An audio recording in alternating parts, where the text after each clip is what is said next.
Dokta, vipi mgonjwa wangu anaendeleaje?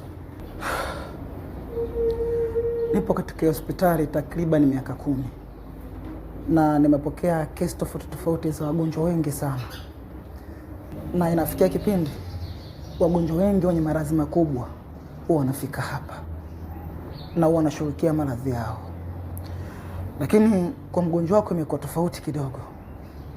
Unamaanisha nini dokta kuongea hivyo?